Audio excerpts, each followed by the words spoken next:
Bien le bonjour à toutes et à tous, c'est Ami, c'est Cryptéo et on se retrouve comme tous les matins 9h30 pour faire le point sur les news macro, éco, crypto. On va voir ensemble ça, il y a pas mal de points intéressants, surtout des petites anecdotes un petit peu cool, donc restez bien jusqu'au bout de la vidéo.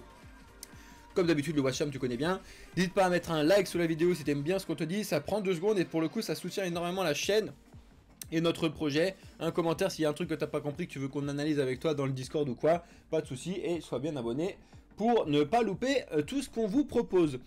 Let's go. Alors bon, cette nuit, vous l'avez vu, on est un petit peu en train de retracer un petit peu sur le Bitcoin, comme vous l'a dit Alex tout à l'heure. On retrace du coup sur les autres aussi, les autres cryptos. Vous allez voir un petit peu pourquoi on retrace en partie, on va voir ça ensemble. Mais bon, comme d'habitude, le Bitcoin est toujours entre ses 26 et ses 28, on va dire. Il est en train de stagner à fond là-dessus. Alex vous a déjà fait la partie trading là-dessus ce matin, donc si jamais on va pas revenir forcément à fond dessus. Si vous voulez voir ce qu'il vous a dit, on l'a remis. La vidéo est disponible déjà directement sur YouTube, la rediffusion de ce qu'il a dit tout à l'heure. À surveiller du coup. Aujourd'hui, vous avez cet après-midi donc le chômage aux États-Unis. Alors même si ça devrait être journée un peu calme parce que c'est quand même férié pour beaucoup de chrétiens. D'ailleurs, bonne fête chrétienne à vous les amis. J'espère que vous passez un excellent vendredi, ça vous fait plaisir d'avoir un petit vendredi férié, ça fait toujours plaisir de toute façon, donc bonne fête à vous. Mais en tout cas du coup cet après-midi, donc il y a le taux de chômage qui tombe aux États-Unis, sauf que c'est quand même beaucoup férié aux États-Unis un petit peu partout, donc à mon avis ça devrait pas beaucoup bouger. On va voir en tout cas. Vous avez un live d'Alex tout à l'heure sur le trading, enfin un live trading comme d'habitude les après-midi à 14 h pour vous parler de tout ça et des choses qui sont à surveiller. Donc bien évidemment, ce que moi personnellement j'attends depuis très longtemps, depuis qu'on en a discuté pendant le mois de mars là, c'est ça là. C'est l'inflation du mois de mars du coup, à surveiller de très près, mais vraiment de très très près. Quand ça va tomber le 12 avril. En plus, le 12 avril, ça va être vraiment une grosse journée très importante en news pour tout et n'importe quoi. Parce que le 12 avril, c'est le jour de l'inflation. Et cette inflation, franchement, est très très importante. Parce que il y a eu, comme vous le savez, beaucoup la Fed qui a réinjecté énormément d'argent au mois de mars, donc voir si ça a impacté directement l'inflation tout de suite ou si on va devoir attendre un petit peu plus tard pour que ça soit mis en place. En tout cas, vous le voyez, donc il y a le preview, le consensus et le forecast, là, donc tu le vois à chaque fois dessus. Donc il table sur une baisse de l'inflation là. Ce qui est normalement logique quand tu regardes un petit peu ce type de choses là-dessus, mais surtout aussi vous allez avoir la réunion FOMC qu'on va surveiller avec Alex. Je sais pas si on va faire un live spécial à ce sujet, mais je pense avoir avec Alex, je sais pas s'il est dans les commentaires ou quoi là, mais on va vous faire un truc spécial dans le sujet parce que c'est vraiment très important. Et le 12 avril, qu'est-ce que c'est? Le 12 avril, c'est le jour où justement la mise à jour Shanghai va être déployée et c'est le jour du coup où les Ethers bloqués depuis 2020 vont commencer à être débloqués. Donc c'est vraiment un énorme jour très important. Donc là pour le coup il va y avoir de la volatilité, c'est sûr et certain, le mercredi 12 avril prochain. Donc vraiment à surveiller. D'ici là, de toute façon aujourd'hui on a le chômage et on va regarder ça cet après-midi. Alors, je voulais revenir avec vous sur le Dogecoin. Alors ça, Alex vous en a parlé ce matin, mais je voulais revenir dessus parce que ça fait partie des news importantes. Vous avez été beaucoup à nous dire quand on était là-haut, là, parce que vous êtes tous arrivés en retard, parce que vous vous doutez bien que vous êtes tous en retard sur ce type de news-là, et c'est normal, parce que cette bougie-là, il n'y a personne qui l'a eu, personne n'a trop compris, c'était un délire. Enfin, les gens sont arrivés juste après. Et ces bougies-là, par contre, de racheter ici, de pouvoir monter, ça, il y en a plein qui l'ont eu parce que c'est le moment où Elon Musk l'a officialisé. Cette bougie-là, c'est quand Twitter a changé son logo de Twitter pour le Dogecoin. Donc en fait ils l'ont fait sans annonce, donc si t'étais pas sur Twitter à ce moment-là, t'as rien compris. Ici, c'est juste après, t'as Elon Musk qui a dit oui, qui a officialisé le truc en gros. On suppose plus ou moins tous qu'il a raté son poisson d'avril du 1er avril et il a mis le 3 avril, mais bon, à la rigueur, ça c'est encore autre chose.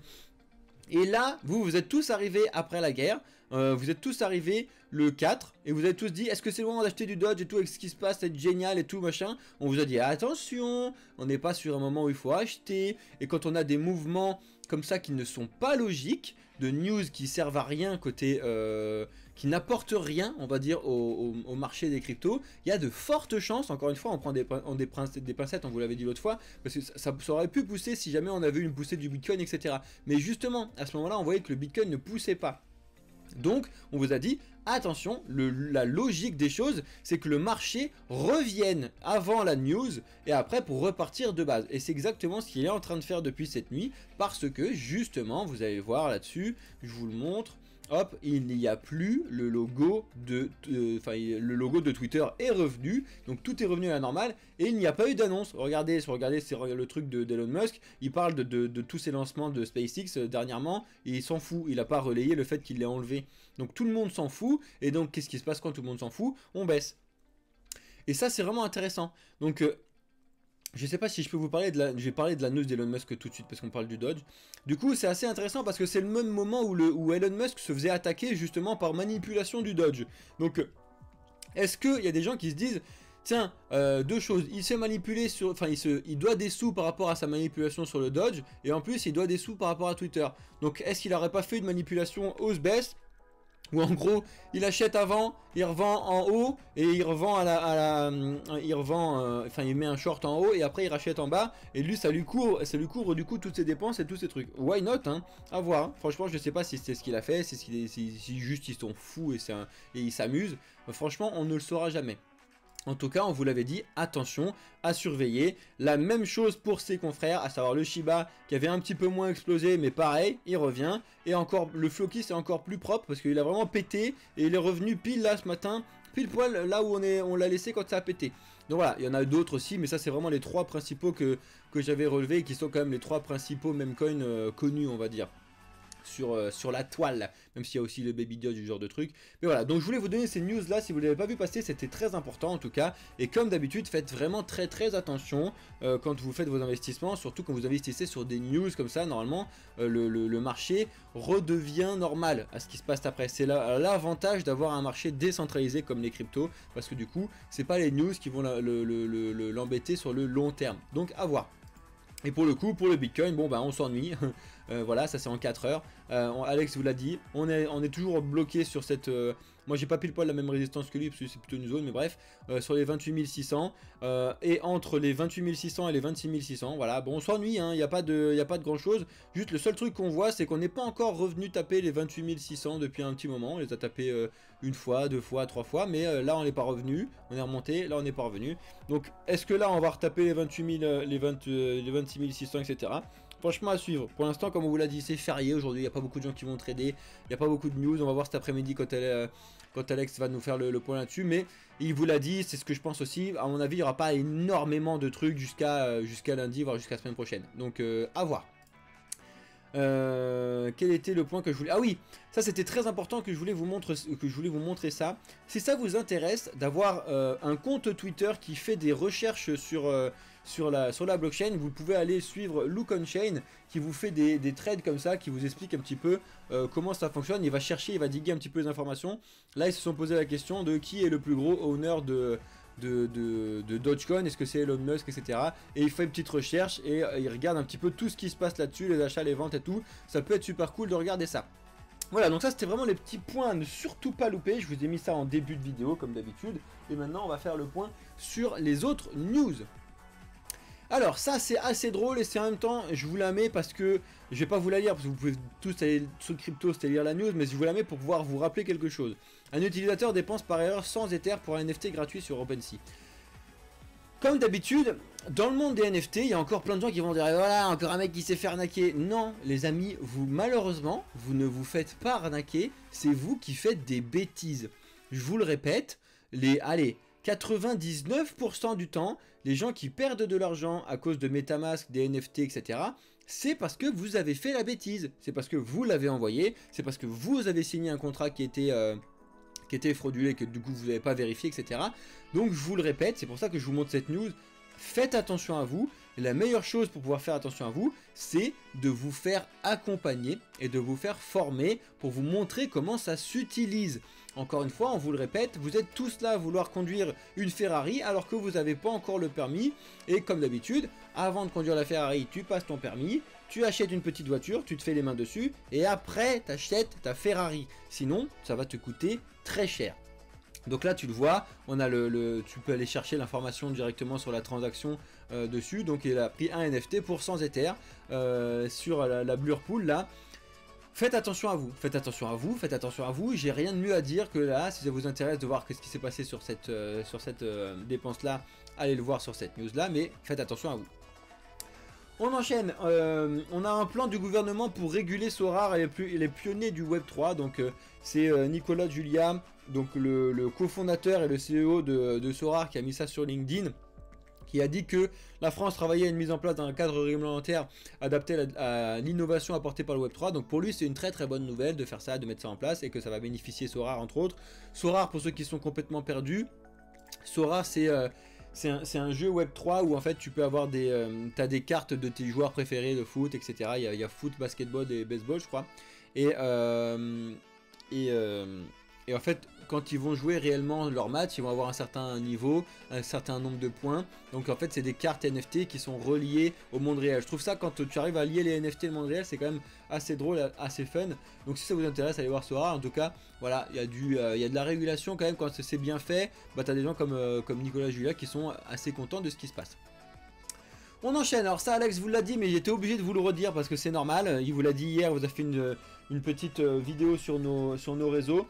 C'est pour ceux qui l'ont loupé, vous avez le white paper de Bitcoin qui est caché dans tous les Mac depuis un certain temps, voilà, depuis plusieurs versions. Il vous l'a dit là-dessus.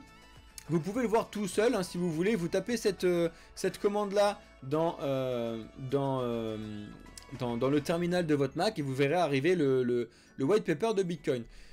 Alors c'est très très drôle, hein, on ne sait pas comment c'est arrivé là, etc. Il y a de fortes chances, on va pas se le cacher, qu'il y ait un maximaliste qui travaille chez Mac hein, directement, un maximaliste Bitcoin. Parce qu'en fait, il n'y a que eux qui peuvent faire ce genre de truc derrière. Parce que Mac c'est bien évidemment pas fait hacker, et surtout en plus pour mettre ça, on s'en fout.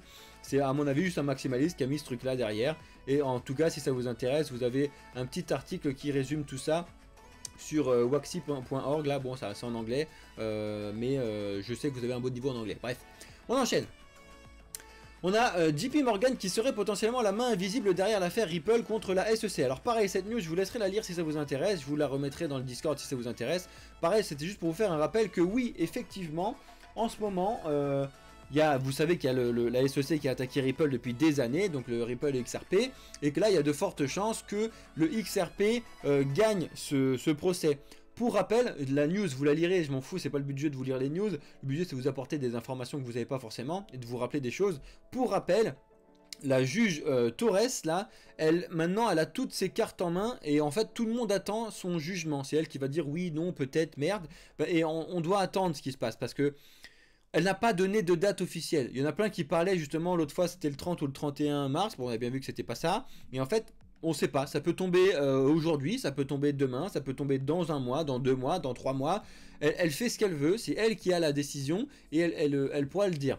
C'est ce que je vous ai dit, c'est très difficile comme décision, juste au reste qu'elle a, parce que il y a de fortes chances, on va pas se le cacher, il y a de fortes chances que ce soit Ripple qui gagne, et elle le sait très bien, et à mon avis, elle attend de voir et de réfléchir comment pouvoir mettre en place ce truc là, parce qu'elle sait très bien que du moment où elle va dire c'est bon, Ripple a gagné, ça va péter un câble sur les marchés de partout hein. C'est pas que chez Ripple, ça va péter un câble, tout le monde va s'en servir en disant regardez les cryptos, on a gagné contre la SEC, bim, on est les meilleurs. Oh, ça va être un délire, on n'en est pas là.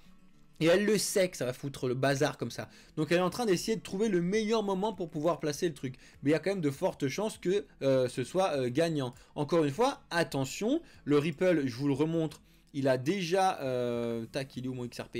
Il a déjà vachement bien performé à partir du moment où on a commencé à avoir des news comme quoi c'était potentiellement Ripple qui allait gagner. Il a bien performé, il respire un petit peu. Est-ce que la news a déjà été achetée? Vous savez que dans le type du trading, etc., quand on a des news de ce type-là, souvent elles sont achetées en amont quand on a la rumeur, et justement après elles sont vendues quand on a la news, parce qu'en fait on dit bah oui, bah on le savait mec, ça fait déjà des semaines qu'on l'achète. Donc tu vois, ça c'est à voir. Est-ce que là on a acheté que du coup on respire, ou est-ce que à l'inverse, justement, on a un petit peu acheté la rumeur, on va respirer, et là dès qu'on va avoir la news, paf, on va partir et retour sur les 1$ sur XRP et sur les autres cryptos.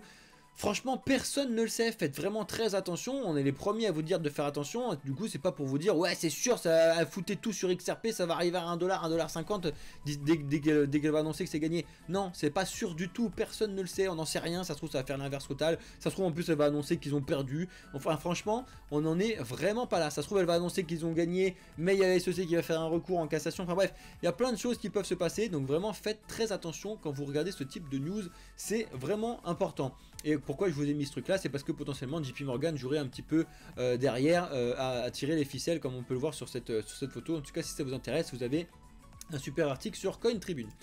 On enchaîne, alors ça c'est une news OpenSea, donc ça pour ceux qui sont un petit peu fans des NFT en ce moment et de la petite guéguerre qu'il y a entre les plateformes de NFT. Vous savez qu'il y a Blur qui est arrivé depuis un certain temps et qui a fait pas mal de mal à OpenSea en termes de gestion dessus. Donc OpenSea il propose de créer une plateforme pro pour les collectionneurs pro, de faire quelque chose de pro.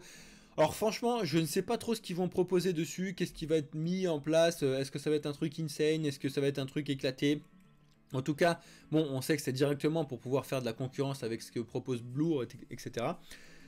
À voir, franchement c'est à voir, en tout cas c'était obligé que vous puissiez voir ça, que OpenSea est loin d'être mort, n'oubliez pas que c'est quand même les leaders sur la gestion des NFT, et ça fait du bien. D'ailleurs je vous rappelle la news d'hier, comme quoi Metamask enfin va pouvoir lire vos NFT, ça fait très longtemps que tout le monde le demande, et enfin ça va pouvoir être mis en place, donc entre vos assets et puis vos trucs là, vous allez avoir apparaître NFT, vous pourrez cliquer dessus et du coup voir les différents NFT que vous avez dans votre portefeuille Metamask, un petit peu comme le font, je crois que Rabi le fait, je crois que, Phantom le fait, mais Rabi je l'ai pas personnellement, mais je crois que je vais y passer sur Rabi aussi, je trouve vraiment intéressant, bref, et Phantom le fait par exemple, etc. Donc ça c'est des choses importantes à surveiller. OpenSea se met en pro. On enchaîne, Elizabeth Warren soutient les CBDC contre les cryptos. Alors ça en ce moment elle fait que de parler, je sais pas si on voit sa tronche là, non l'habitude on la voit. C'est une anti-crypto possible aux États-Unis qui est en train de dire ouais c'est génial, sortez les CBDC, donc les CBDC c'est les MNBC, les monnaies numériques de banque centrale, MNBC en français, la monnaie numérique de banque centrale. Et c'est fatigant en vrai d'avoir des news comme ça de gens qui comprennent rien à rien, et elle pour le coup elle soutient de pouvoir faire ça contre Bitcoin, contre les cryptos. Bref, je vous invite à lire cette news là sur Coin Tribune si ça vous intéresse. Bref, on a, alors ça je fais que de vous le dire en ce moment, mais c'est vraiment à surveiller, mais vraiment on a le Cardano qui est en train d'avoir le vent en poupe, pas forcément en termes de prix d'ailleurs, parce que je suis pas sûr que le Cardano soit en train de vraiment péter un câble. Hop, attendez, je vais me prendre le bon là. Depuis, je crois quand même un petit peu, mais pas tant que ça. Je voulais vous le montrer rapidement, hein, le graphique là. Mais ça fait... Ouais, il n'est pas du tout en train de péter un câble. Vous le voyez, le graphique n'est pas en folie totale. Mais par contre, l'utilisation de la plateforme d'ADA, des gens qui développent sur Cardano, etc. Là, pour le coup, ça c'est en feu. Et on fait que de vous le parler depuis un certain temps. Et là, ils sont en continu en train de vous dire, regardez, Cardano, c'est pas juste un 9e chain, c'est aussi le top de la gaming chain. Bref, il y a plein de choses vraiment très intéressantes sur Cardano. En tout cas, si ça vous intéresse et que vous connaissez pas le projet Cardano, qui est un concurrent direct d'Ethereum, je vous invite à aller voir un petit peu ce que c'est. Encore une fois, pas de conseil d'investissement, comme d'habitude, mais ça fait du bien que le Cardano, qui est un projet un petit peu ancien, on va dire, qui n'a pas eu des super beaux jours pendant le bull run de 2021, il y a eu des beaux jours, on va pas se le cacher, il est monté à du 2 balles, mais franchement par rapport à ce qu'il aurait pu faire et l'utilité qu'il avait dessus, c'est pas aussi ouf que ça. Voilà, bon bref, c'était ce que je voulais vous dire à ce point là. Mais bon, vous voyez qu'il était quand même là depuis très longtemps, avant 2017, il a connu 2017-2018, à voir. À voir en tout cas. Cardano, moi je surveille de très très près, comme d'habitude, pour tous ceux qui sont intéressés par les cryptos proposées concurrentes à Ethereum, donc Solana, Cardano, bref, je vous en passe. C'est toujours intéressant d'avoir un petit billet dessus parce qu'on ne sait jamais laquelle va exploser, laquelle va rester calme. Alors ça on l'a vu. Donc voilà, pas de conseil d'investissement les amis, bien évidemment. Il nous reste encore quoi? Il nous reste deux petites news et puis après je vais répondre à vos questions. 19 minutes, ouais on est dans le truc. Alors ça c'est très important. Vous le savez qu'il y a Arbitrum qui a lâché son son airdrop il y a de ça quelques semaines là. Si vous l'avez loupé, bah tant pis pour vous. Mais par contre, essayez d'arrêter de les louper les airdrops. Donc nous on vous les propose directement sur Discord. On vous propose tout un tuto pour pouvoir participer au prochain airdrop. Vous n'avez pas d'excuses. Mais le fait d'arriver là maintenant et de dire comment on fait pour arriver sur airdrop alors que c'était il y a 6 mois le délire. Les airdrops en général c'est 3 à 6 mois d'avance si vous voulez mettre en place. Ça vous prend 30 minutes de votre temps à remplir un truc. Il y a des retweets à faire, etc. Vous le faites en tout cas. Si vous avez besoin de connaître les airdrops et de connaître la façon dans laquelle on peut le mettre en place, on vous le propose sur Blockchain Capital. Il suffit juste de rejoindre le Discord et vous aurez les informations. En tout cas, Arbitrum, pour le coup, ils tentent d'éteindre le feu qu'ils ont mis, parce qu'en fait, ils avaient fait une proposition, l'IP1, qui avait été... Merci, bonsoir, téléphone qui sonne pendant un plein live. Désolé ceux qui étaient en live, normalement, ça a coupé 2 secondes, mais ça va revenir.